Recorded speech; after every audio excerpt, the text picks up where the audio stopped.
तो बच्चों class 10th का एक ट्रिकी क्वेश्चन मैं लेके आया हूं जो अरिथमेटिक प्रोग्रेशन मींस एपी का एक बेहतरीन क्वेश्चन है जो बोर्ड एग्जाम में बहुत ही बार पूछा जा चुका है और आगे भी पूछा जा सकता है। तो ये आपके लिए बहुत ही इंपॉर्टेंट क्वेश्चन है, मेरे साथ बने रहिए।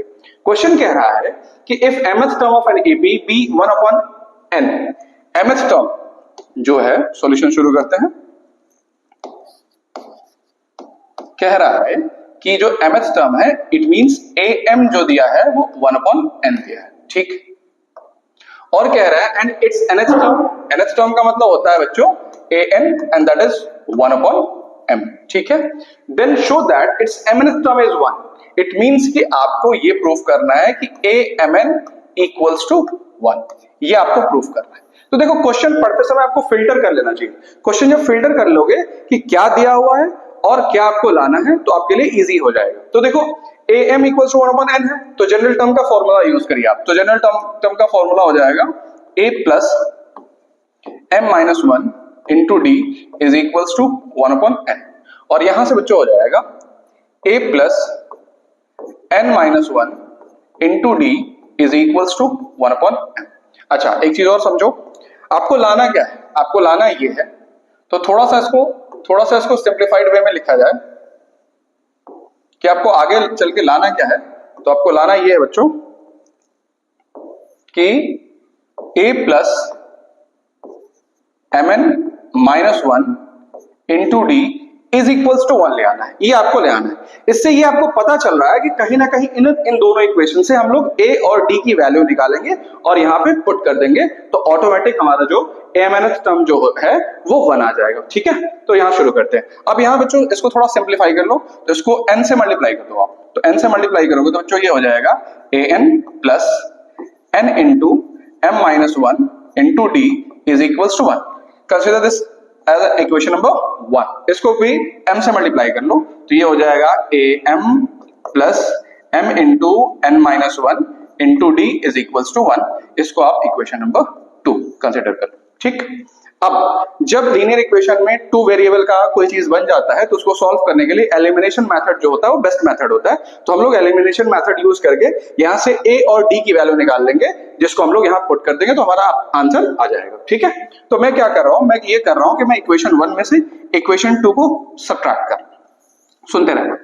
तो ये हो गया बच्चों an plus n into m minus 1 into D is equals to 1 and this one is am plus m into n minus 1 into D is equals to 1। चलो अब इसको सब्ट्रैक्ट करिए, ये माइनस ये माइनस ये माइनस, ये बच्चों कैंसल आउट हो गया। इन दोनों में ध्यान से देखो a कॉमन है तो ये आपका बन जाएगा n माइनस m, ठीक है। इन दोनों में ध्यान से देखो d कॉमन है तो आपने प्लस d कॉमन कर लिया, बचा क्या, मल्टीप्लाई करके लिखो। तो ये mn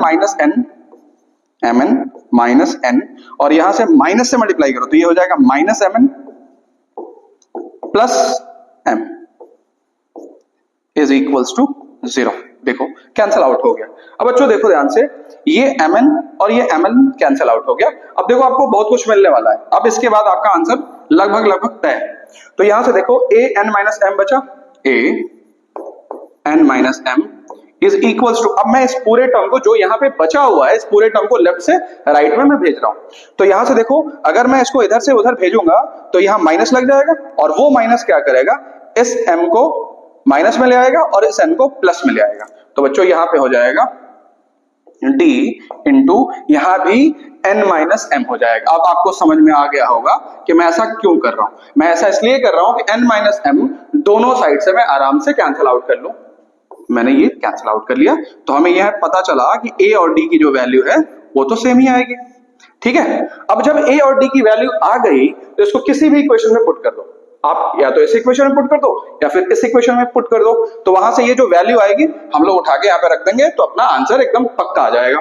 तो चलो यहाँ पुट करते हैं। सपोज मैं इक्वेशन नंबर 1 में पुट कर रहा हूं, पुटिंग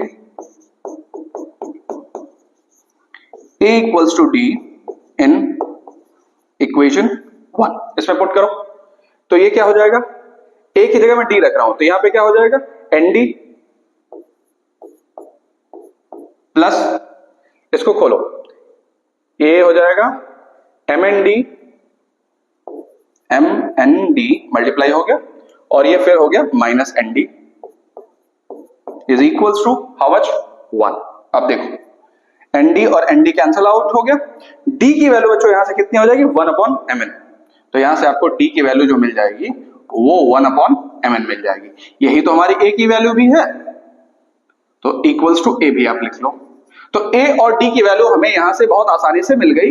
अब हम लोग क्या करेंगे, इस इक्वेशन में ए और डी की वैल्यू पुट कर देंगे। तो ए की वैल्यू रखिए, तो ये हो गया 1/mn plus mn minus 1 into D की भी जगह आप 1/mn रखोगे।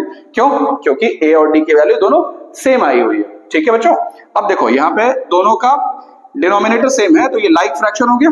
तो लाइक फ्रैक्शन में mn को आपने ऐसा लिख दिया, यहां से बचा 1, यहां से बचा mn, यहां से हो गया -1। तो ये देखो -1 + 1 कैंसल आउट हो गया, आपका क्या बचा mn/mn एंड दैट इज 1। यही तो बच्चों हमें लाना था।